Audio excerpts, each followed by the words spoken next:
ఇరాన్పై యుద్ధం చేస్తున్నటువంటి అమెరికా సైనికులను ఇప్పుడు ఆహార కొరత వేధిస్తోందా? సరైనటువంటి ఆహారం లేక అమెరికా సైనికులు అడుగడుగునా ఇబ్బందులను ఎదుర్కొంటున్నారా అంటే అవుననే సమాధానం ఇస్తున్నారు కొంతమంది అంతర్జాతీయ నిపుణులు. ఇంతకీ అసలు ఈ వార్తల్లో వాస్తవం ఉందా లేదా అనే దాని మీద మనం పూర్తి స్థాయిలో విశ్లేషణ చేసుకుందాం. ప్రస్తుతం మనతో పాటున్నారు ప్రముఖ రాజకీయ విశ్లేషకులు, ప్రముఖ సీనియర్ జర్నలిస్ట్ అయినటువంటి సుబ్బరాజు గారు. వారితో మాట్లాడదాం. సార్ నమస్తే. నమస్కారం అండి. ఇరాన్పై యుద్ధం చేస్తున్నటువంటి అమెరికా సైనికులు ఇప్పుడు ఆహార కొరతతో ఇబ్బందులను ఎదుర్కొంటున్నారని, సరైనటువంటి ఆహారం లేక అడుగడుగునా అమెరికా సైనికులు ఆహార కొరతతో తీవ్రంగా వేధింపబడుతున్నారని కొన్ని వార్తలు వస్తూ ఉన్నాయి. దీని మీద మీ విశ్లేషణ ఏంటి సార్? ఇది మొత్తం అమెరికా సైనికులు అందరూ అని చెప్పలేము, అట్లాగని ఇది లేదని కూడా చెప్పలేము. కాకపోతే ఫేస్బుక్లో వస్తున్న ఫేస్బుక్ బేస్డ్ పోస్టింగుల్లో ప్రకారం ఇరాన్ పోర్టుకి దగ్గరలో ఉన్న 2 అమెరికా నౌకల్లో ఉండే నావికా సైనికులు అంటారు కదా, నేవీ పీపుల్, వాళ్ళ ఫుడ్లో 2 స్టాండర్డ్ డీవియేషన్స్ కనపడ్డాయి అనేది ఈ పోస్టులు చెప్తున్నాయి.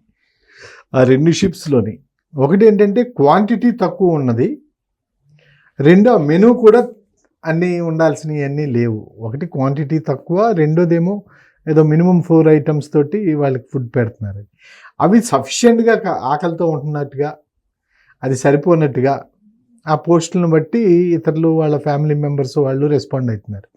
దీన్ని అమెరికా నావికా దళానికి సంబంధించిన చీఫ్ నావెల్ వాళ్ళు ఖండించారు. కాకపోతే ఇరాన్ మాత్రం ఇదిగో అమెరికా నావికులకి ఇట్లాగా నౌకా సిబ్బందికి ఇట్లాంటి ఆహార సమస్య కొరత, అంటే అమెరికా తరపున పోరాటం చేస్తున్నటువంటి నావికా సిబ్బందికి అసలు ఇప్పుడు ఆహార కొరత ఏర్పడుతుందని, ముఖ్యంగా ప్లేట్లు, ఖాళీ ప్లేట్లు వెళ్తున్నాయని, ఆ ప్లేట్లలో కూడా 2 పలుచని చపాతీలు మాత్రమే ఉన్నాయి, ఇక ఏ ఫుడ్ లేదు అనేటువంటి ప్రచారం అయితే జరుగుతోంది. లేదు, దాంట్లో 2 పలుచని చపాతీలతో పాటు ఉడకబెట్టిన క్యారెట్లు, కొద్దిగా మాంసము, కొద్దిగా ఇంకోటి, అవి మినిమం మెనూ ఆర్డర్గానే చూపిస్తున్నారు.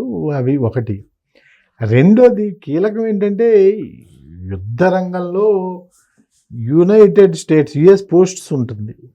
అది దాదాపుగా 27 జిప్ కోడ్లు, అంటే మన పిన్ కోడ్లని వాళ్ళు జనరల్గా యుఎస్ పోస్ట్కి గ్లోబల్ పోస్ట్తో లింకేజెస్ ఉంటాయి. లోకల్ పోస్ట్కి మనకి యుఎస్ పోస్ట్కి మన ఇండియన్ పోస్టులకి లింక్ ఉంది.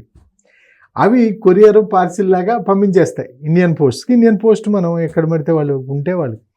ఇప్పుడు ఏమైందంటే యుఎస్ పోస్టు అక్కడ లోకల్గా 27 పిన్ కోడ్స్కి డిస్కనెక్ట్ అయిపోయింది యుద్ధ వాతావరణం. సో వాళ్ళు యుఎస్ సిటిజన్స్ కూడా పంపించవచ్చు తమ ఫుడ్ కోడ్స్. కానీ ఇక్కడ పోర్ట్ కాల్ అని ఒకటి ఉంటుందండి. షిప్స్లోకి ఫుడ్ పోర్ట్ నుంచి వెళ్తుంది. ఇప్పుడు మన వైజాగ్లో కానీ ఎక్కడ కానీ పోర్ట్లో స్టాఫ్కి పోర్ట్ కాల్ ద్వారానే 2 రోజుకో వీళ్ళు ఆర్డర్ పెడతారు. అక్కడేమో ఫుడ్ సప్లయర్స్ కాంట్రాక్టర్స్ ఉంటారు రెగ్యులర్గా, అంటే వాళ్ళు స్టాండర్డ్ మెనూస్ అన్నీ ఉంటాయి, ఆ గ్లోబల్ బెస్ట్ ప్రాక్టీసెస్, నీట్గా కిచెను, ఇవన్నీ వాళ్ళ దగ్గర నుంచి వీళ్ళు ఆర్డర్లు పెడతారు. వీళ్ళు ఒక చిన్న స్టీమరు, బోట్లు లాంటి తీసుకెళ్ళి అక్కడికి వాళ్ళకి ఇస్తారు.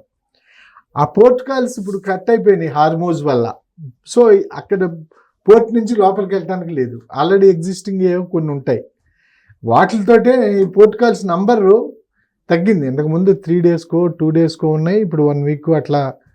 సో ఓవరాల్గా ఏంటంటే ఆ 2 షిప్స్లో నౌకా సిబ్బందికి ఆహార కొరత ఉండే అవకాశాలు ఉన్నాయనేది ఫేస్బుక్లో వాళ్ళ ఫ్యామిలీస్ ధృవీకరించడం ద్వారా తెలుస్తుంది. దీన్ని ఇరాన్ పత్రికలు, ఇరాన్ మాత్రం బీభత్సంగా వాళ్ళ మొరేల్ని డౌన్ చేయాలని. సో ఇక్కడ రెండో అంశం ఏంటంటే మళ్ళీ మొరేల్కి సంబంధించిన ఇష్యూలో, అంటే అంతర్జాతీయ మీడియాలో కూడా కథనాలు వస్తున్నట్లుగా తెలుస్తుంది. ఆ కథనాలు దీన్ని బేస్ చేసి నేను చెక్ చేశాను. ఆ కథనాలు అంటే వాళ్ళు బేస్ చేసుకుని మళ్ళీ సోషల్ మీడియా అంతా రాంగ్ అని చెప్పలేం. అట్లా అని సోషల్ మీడియా కూడా కొంత వాస్తవాన్ని రిఫ్లెక్ట్ చేస్తుంది. వెంటనే ఇవాళ fact checking websites, fact checking organizations బాగానే ఉన్నాయి. సో ఇట్లాంటి పెద్ద కంట్రీకి సంబంధించిన ఇట్లాంటి చిన్న విషయాలను చేసే ముందు ఆ ఫ్యాక్ట్ చెకింగ్లో ఇంతవరకు ఇది రాంగ్ అని ఎక్కడ క్లెయిమ్ చేయట్లా. ఫ్యాక్ట్ చెకింగ్ ఇది అబద్ధం అని, అది నిజమే, కానీ ఇది అవుట్ ఆఫ్ ప్రపోర్షన్లో జరుగుతున్నది, అనేది ఒకటిని. రెండోది ఖచ్చితంగా వాళ్ళకి ఆహార సమస్య ఉన్నదనేది వాళ్ళ కుటుంబ సభ్యులు. ఇప్పుడు 2-3 ఇష్యూస్లో, ఒకటి పోర్టుగాల్ డిస్కనెక్ట్ అయింది. అంటే పోర్టుగాల్ అంటే ఈ స్టీమర్లో పోర్ట్ నుంచి వెళ్ళడానికి పాసిబిలిటీస్ తక్కువ ఉన్నాయి. నెక్స్ట్ ఎయిర్ నుంచి చేద్దాం అన్నా కానీ ఎయిర్ నుంచి కూడా అది ఆ ఏరియా అంతా దిగ్బంధనంలో ఉంది, ఇరాన్ దిగ్బంధనంలో. సో ఎయిర్ నుంచి కూడా వీళ్ళు తీసుకెళ్లారు. పోస్టల్ ఒక పక్కనేమో అది జిప్ కోడ్స్ ఇది చేసింది. వాళ్ళు ఇంట్లోంచి పంపిద్దాం అనుకున్నారు తమ కుటుంబ సభ్యులకి. అంటే నావికాదళంలో పనిచేసేటువంటి అమెరికన్ సైనికులు ఎవరైతే ఉన్నారో ఆ సైనికులకు సంబంధించినటువంటి కుటుంబ సభ్యులు వారికి నచ్చినటువంటి ఆహారాన్ని ఇంటి నుంచి పంపించాలనుకున్నారు. కానీ జిప్ కోడ్ లో సమస్యలు తలెత్తడం వల్ల వాళ్ళు పంపించలేకపోయారు. ఈ హెలికాప్టర్ల ద్వారా, డ్రోన్స్ ద్వారా పంపించే ఇది మరి ఎట్లా పాసిబిలిటీస్ ఎక్స్ప్లోర్ చేస్తారేమో ఇమీడియట్ గా తెలియదు మనకి. అంటే ఇరాన్ చేతిలో ఇప్పుడు అమెరికా అష్టదిగ్బంధనంలో ఉన్నట్లుగా మనం ఒప్పుకోవచ్చా? అంటే ఇప్పుడు ఇద్దరు దిగ్బంధనంలో ఇద్దరు ఉన్నారు. యుద్ధంలో మనలాగా కూర్చుని ప్రశాంతంగా మాట్లాడుకునే అవకాశాలు ఉండవు కదా, అందుకనే దాన్ని యుద్ధం అంటారు. ఎవరు తగిన జాగ్రత్తలు వాళ్ళు తీసుకుంటారు ప్రాణ నష్టాన్ని వాటిని తగ్గించడానికి. ఇప్పుడు ఏంటంటే ఒక అమెరికన్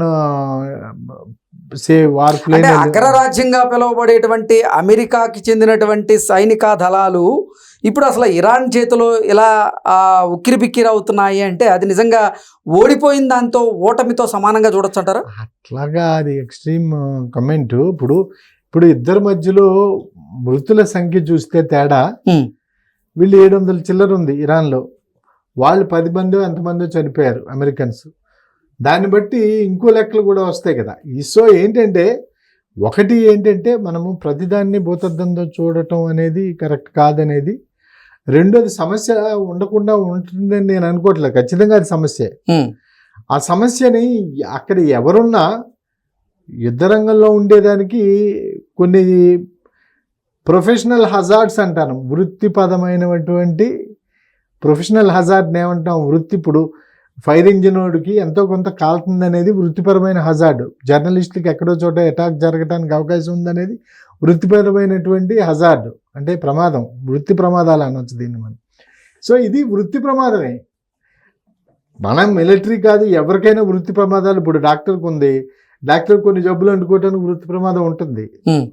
సో ఆ వృత్తి ప్రమాదాలు తెలుసుకుని దానికి తగ్గట్టుగా ఏర్పాట్లు, చర్యలు చేసుకుంటూ ఉంటారు. దాన్ని తగ్గించగలుగుతాం కానీ పూర్తిగా ఎలిమినేట్ చేయలేము. ఓకే అండి, థ్యాంక్ యూ సో మచ్. నమస్కారం.